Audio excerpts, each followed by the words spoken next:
মোহিনী মোহন।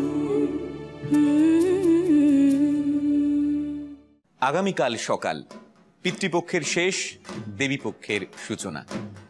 অগণিত মানুষ দলে দলে যাবেন গঙ্গা পাড়ের দিকে পিতৃপুরুষের উদ্দেশ্যে তর্পণের জন্য।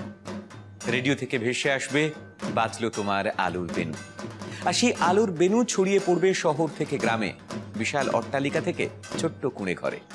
সবাই মেতে উঠবেন, নতুন জামা কাপড়, পাড়ায় পাড়ায় প্রস্তুতি, পুজো, প্রতিমা দেখা, আলোকসজ্জা, টুপটাপ করে ঝরে পড়বে শিউলি। আর হাইওয়েতে মাথা দোলাবে কাশ, মাথার উপরে আকাশের রং যাবে বদলে, গায়ে এসে লাগবে সোনার রোদ্দুর। আগামীকাল মহালয়া, আর এইরকম একটা দিনে সকালবেলায় আপনাদের সঙ্গে জমজমাট আড্ডা অ্যাট আদি মোহিনী মোহন কাঞ্জিলালে। মহালয়া এসে গেল মানেই পুজোর ঢাকে কাঠি পড়েই গেল, তাই তো দিদি? একদমই তাই। দেবীপক্ষর আগমন আর দেবীর আগমন আমাদের শুধু বাঙালিদের বলবো না, আমার মনে হয় সমগ্র ভারতবাসীদেরই একটা আলাদা এনার্জি, আলাদা আনন্দ, উৎসবের মানে দিকে ঠেলে দেয়। ঠিক তাই, কারণ নবরাত্রি শুরু হয়ে যায়, তাই আমরা সবাই যেন উৎসবের আমেজে মেতে উঠি। আর এই উৎসবের দিনে সুন্দর করে সাজবো, সেটা তো মাস্ট মাস্ট মাস্ট।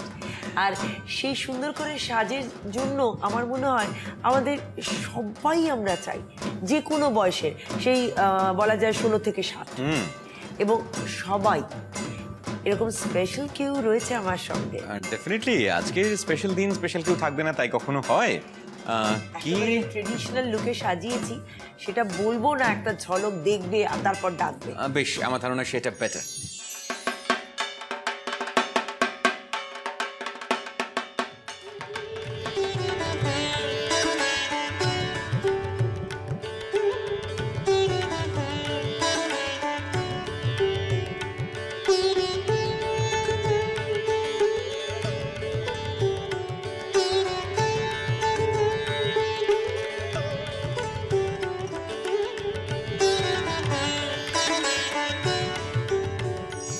দেবী পূজা মানে তো অশুভর বিরুদ্ধে শুভর লড়াই, তাই কখনো তিনি দুর্গা মসুরকে বধ করে দুর্গা হন, কখনো মহিষাসুরকে বধ করে মহিষাসুর মর্দিনী।